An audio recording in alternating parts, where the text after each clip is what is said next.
वैसे तो मैं बॉलीवुड की फिल्में बहुत कम देखता हूँ, लेकिन जब मैंने सोशल मीडिया पर सितारे जमीन पर की इतनी हाइप देखी कि फिल्म में कई सारे मैसेजेस हैं, फिल्म ऐसी ही बननी चाहिए, यहाँ तक कि इसे ऑस्कर में जाना चाहिए, तो मैंने कहा कि जब इसके बारे में इतना ही हो हल्ला मचा रखा है तो चलो देखते हैं कि आखिर इसमें जिंदगी का कौन सा मूल मंत्र है। और यकीन मानो मुझे इसमें इतनी हरामखोरी और सुअरपने और बेशर्मी की उम्मीद नहीं थी। मुझे ये तो पता था कि ये सो कॉल्ड मिस्टर परफेक्शनिस्ट हकीकत में बेशर्म मिस्टर डाइवोर्स है, जो कि एक बीवी से दिल भर जाने पे इंस्टेंटली डाइवोर्स देके अपनी बेटी की उम्र की लड़की से इश्क लड़ाता है, यहाँ तक कि अपनी सगी बेटी के साथ नंगी तस्वीरें सोशल मीडिया पे पोस्ट करता है। लेकिन इससे मुझे ये उम्मीद नहीं थी कि ये अपनी ओपन माइंडेड गंदी सोच को इस फिल्म के जरिए लोगों पे इम्पोज करने की कोशिश करेगा। मैं तुम्हें इस फिल्म के 5 ऐसे पॉइंट्स बताऊंगा जिससे तुम समझ जाओगे कि ये फिल्म हरामखोरी और बेशर्मी का एक हिडन एजेंडा स्प्रेड कर रही है।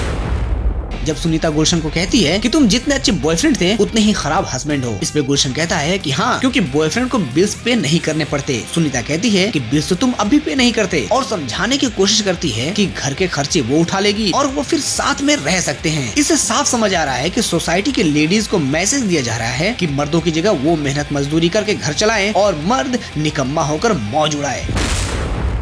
यहाँ जब एक पगला दूसरे पगले की गर्लफ्रेंड को प्रोस्टिट्यूट कहता है तो गुलशन ऑकवर्ड फील करता है और कहता है कि उसे प्रोस्टिट्यूट मत बोलो, बल्कि उसे बोलो बिजनेस वूमन। फिर जब यही शख्स पूछता है कि आपकी वाइफ क्या करती है तो गुलशन कहता है कि उसकी बीवी बिजनेस वूमन है, और फिर ये प्रोस्टिट्यूट का बॉयफ्रेंड कहता है कि मेरी भी सेम। यहाँ इस फिल्म के जरिए हमारे दिमाग में ये भरा जा रहा है कि बिजनेस तो बिजनेस होता है, चाहे कोई कपड़े बेचे या फिर जिस्म, हर किसी की इज्जत करनी चाहिए। तो ना भैया, ये तो हमसे ना हो पाएगा। लेकिन अगर भाई साहब आमिर खान के नजर में रंडियां भी इज्जत वाली होती हैं तो भाई क्या ही बोल सकते हैं। यहाँ ये पगला आके गुलशन से कहता है कि उसकी जिप अटक गई है, खोल दो, तो चुपचाप खोल देता। लेकिन ये चूतिया पूछता है कि क्या तुम सुसु करोगे? अरे यार, वो कुछ भी करे, तुझे उससे क्या, जितना बोला गया उतना करना। लेकिन फिर इसका नंगापन हमें दिखेगा कैसे? खैर, वो पगला बोलता है कि नहीं, मतलब कि वो इस काबिल नहीं है कि खुद जिप खोल के हिला सके। तो यहाँ हमारे मिस्टर परफेक्शनिस्ट हमें मैसेज दे रहे हैं कि अगर कोई लाचार आदमी जो हिलाने के लिए खुद से अपने पैंट के जिप ना खोल सके तो तुम उसकी हेल्प करो। कल को अगली फिल्म में ये हमें मैसेज देंगे कि अगर किसी अपाहिज का हाथ नहीं है और अगर उसे हिलाना हो तो तुम खुद ही उसका हिला दो। और मुझे तो लगता है कि मिस्टर परफेक्शनिस्ट इतने दयालु हैं कि कल को कोई चाइल्डिश पर्सनालिटी वाला डिसेबल इनसे जिद करेगा तो ये भाई उसे ब्लो जॉब भी दे देंगे।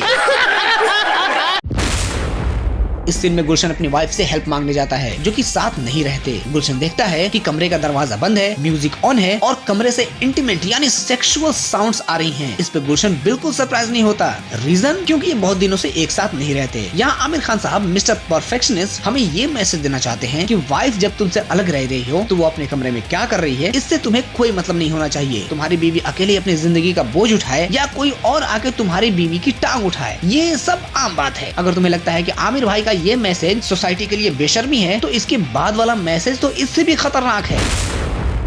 जब गुलशन अपनी माँ को उसके बॉयफ्रेंड के साथ पकड़ लेता है और बहुत ज्यादा डिसपॉइंट और नाराज होता है तो सुनीता उसे समझाती है कि मम्मी की भी अपनी लाइफ है, उन्हें भी हक है अपनी लाइफ अपने तरीके से जीने का। इस सीन को ऐसे बनाया गया है जैसे गुलशन का डिसपॉइंट होना बहुत गलत है और मम्मी का बॉयफ्रेंड होना बहुत ही नॉर्मल बात है। और ये बॉयफ्रेंड तब से है जब से गुलशन के डैड उसे बचपन में छोड़ के गए थे, यानी तकरीबन 30-35 साल से। हाँ, लास्ट में इन दोनों की शादी होती है, लेकिन ये भी हकीकत है कि ये चाय कॉफी बनाने वाला बंदा 30-35 साल से कप उठाने के बहाने उसकी मम्मी की टांगे उठा रहा था।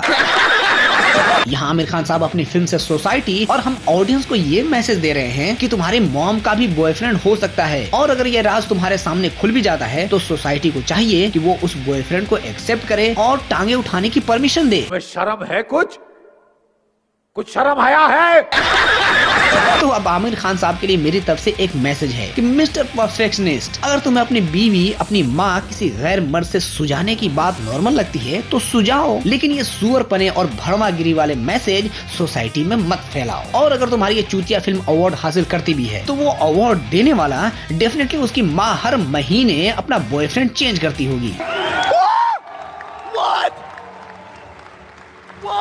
इसके साथ ये बकवास टॉपिक यहीं खत्म करेंगे। इस वीडियो या फिल्म के बारे में तुम अपने ओपिनियंस मुझे कमेंट बॉक्स में जरूर बताओ। वीडियो पसंद आए तो लाइक मारो और चैनल सब्सक्राइब करना बिल्कुल भी मत भूलना। बहुत जल्द मिलूंगा एक नए टॉपिक के साथ। Bye bye.